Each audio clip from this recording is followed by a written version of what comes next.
Assalamualaikum warahmatullahi wabarakatuh, Sobat Cari Cara OPS. Semangat pagi, salam sehat untuk kita semua. Kali ini kita bertemu di konten Cakas lagi, cara-cara Arkas. Saya akan bahas 3 permasalahan input BKU pada Arkas 4. Di mana 3 permasalahan ini seringkali ditanyakan pada kolom komentar channel saya, namun ada yang mungkin terbalas, ada juga yang terlewat. Jadi saya kupas tuntas pada video ini. Jadi silakan disimak ya sampai selesai. Yang pertama adalah transaksi Sipla tidak ditemukan. Permasalahan ini terjadi karena yang pertama koneksi internet. Karena untuk menginput transaksi Sipla dibutuhkan koneksi internet untuk penarikan datanya. Jika koneksi internet tidak bermasalah, maka jawaban yang kedua, belum semua Sipla terintegrasi. Jadi ada mitra Sipla yang sudah siap, ada mitra Sipla yang belum. Nah, itulah penyebabnya. Saya akan coba melakukan perbandingan input transaksi Sipla dengan 3 mitra Sipla yang berbeda. Yang pertama, transaksi dari Sipla Blibli. Lalu yang kedua, transaksi dari Sipla Telkom. Dan yang ketiga, transaksi dari Sipla Toko Ladang. Agar nanti teman-teman bisa lihat, oh ya ada mitra Sipla yang memang langsung terintegrasi dengan Arkas, ada juga yang belum. Nah, itu yang jadi persoalan dan kita bahas solusinya di sini. Sekarang kita langsung buka saja Arkasnya, lalu kita input transaksi, kita tambah pembelanjaan. Untuk isian detail pembelanjaan, jika bertransaksi dengan mitra Sipla, maka kita centang kotak berikut ini. Kemudian, tanggal transaksi yang diinput adalah tanggal proforma invoice, bukan tanggal bayar. Kalau yang diinput tanggal bayar, maka sama saja nanti tidak terbaca. Mengapa? Saya bahas juga sekalian. Karena untuk melakukan penarikan data dari mitra Sipla dan masuk ke Arkas itu diambil dari tanggal proforma invoice. Kenapa tidak tanggal bayar? Karena memang bisa saja berbeda gitu ya. Pesan katakan tanggal 1 November dan baru bayar tanggal 4 November. Ya, atau bisa seminggu atau 2 minggu kemudian. Nah, kadang seperti itu. Di sini saya akan lakukan input tanggal proforma invoice pada tanggal 18 Oktober. Dan kita pilih jenis transaksinya non-tunai. Oh ya, tadi terlewat. Mengapa di sini saya pilih tanggal 18 Oktober? Karena sebelumnya saya telah mengecek pada Sipla dan di masing-masing ketiga Sipla ini saya sudah buka proforma invoice-nya dan dilihat yang pertama pada mitra Sipla Blibli itu 18 Oktober.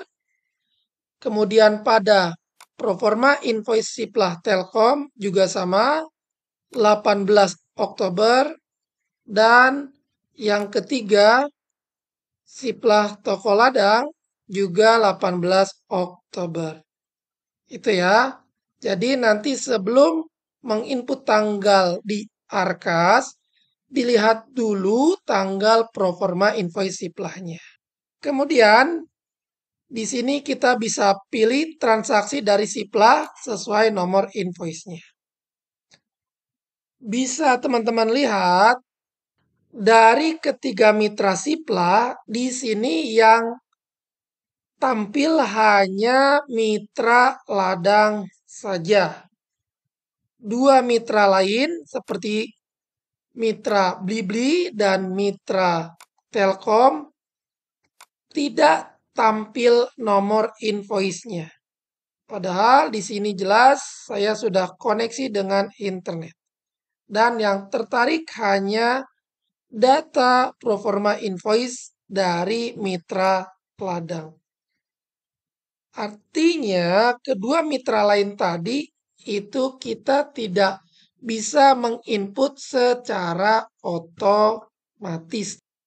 Jika tidak tampil, maka yang sebelumnya kita centang, kotak ini kita hilangkan saja. Artinya, di sini kita input manual.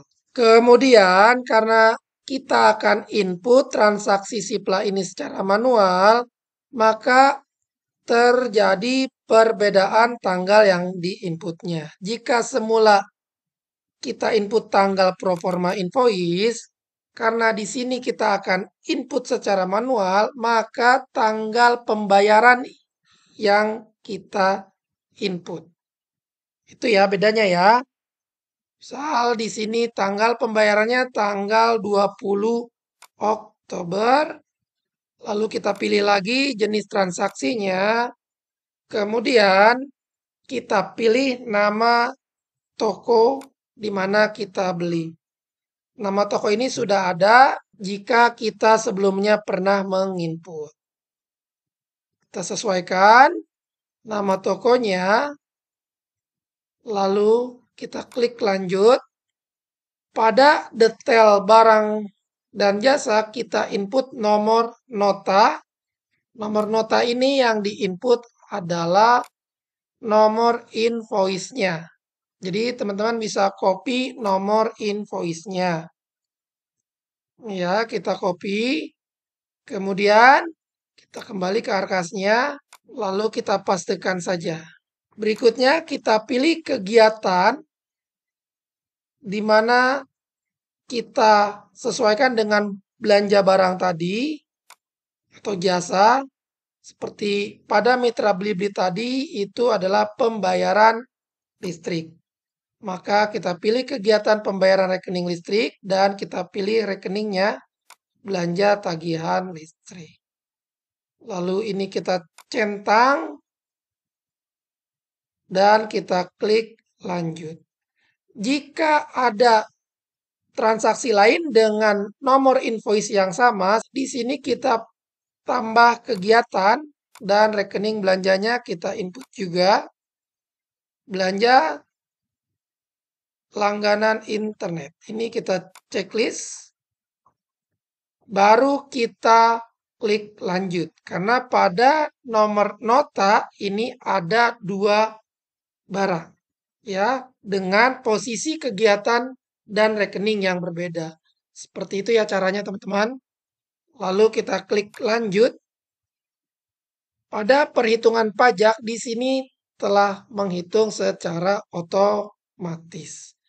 Centang jika belanja dari Sipla, kemudian disesuaikan. Apakah ada pajaknya? Karena jika listrik itu kan tidak ada pajaknya ya, tidak dikenakan pajak, maka bisa kita hapus.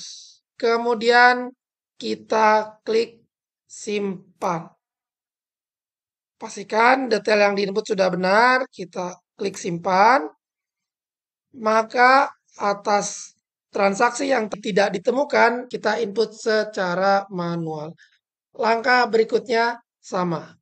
Lanjut ke permasalahan yang kedua, yaitu transaksi beda tanggal.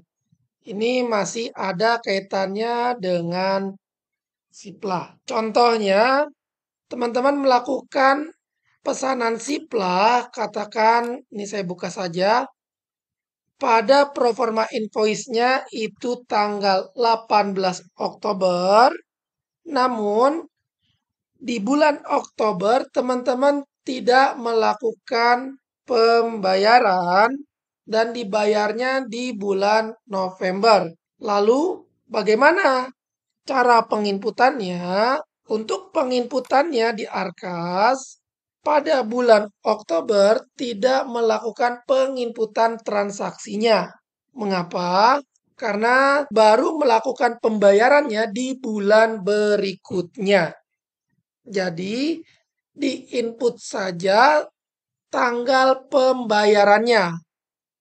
Gitu ya.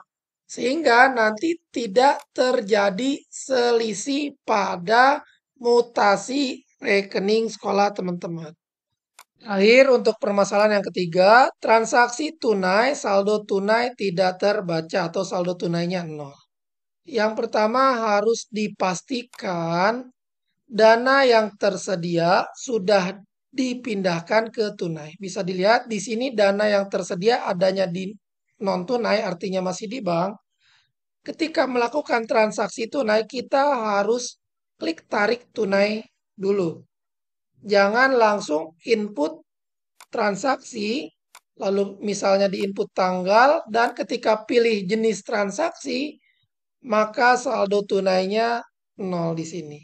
Mengapa? Karena kita belum melakukan pemindah bukuan dari non-tunai ke tunai. Maka untuk input transaksi tunai, kita klik dulu tarik tunai, disesuaikan dengan slip penarikan dari bank. Misalnya di sini tanggal penarikannya tanggal 24 Oktober. Lalu nominal penarikannya diinput, kemudian simpan. Kita telah berhasil menarik saldo tunai sehingga kita bisa input pembelanjaannya dalam bentuk pembayaran tunai. Misalnya pembayarannya di tanggal 25, maka ketika kita pilih jenis transaksi sudah terbaca saldo tunainya. Selanjutnya tinggal diinput saja detail transaksi dari mulai di mana kita belanjanya untuk tokonya, kemudian detail barang dan jasanya, kemudian disesuaikan dengan perhitungan pajaknya. Seperti itu ya teman-teman. Semoga video ini dapat menjawab permasalahan yang sama ketika teman-teman menghadapinya.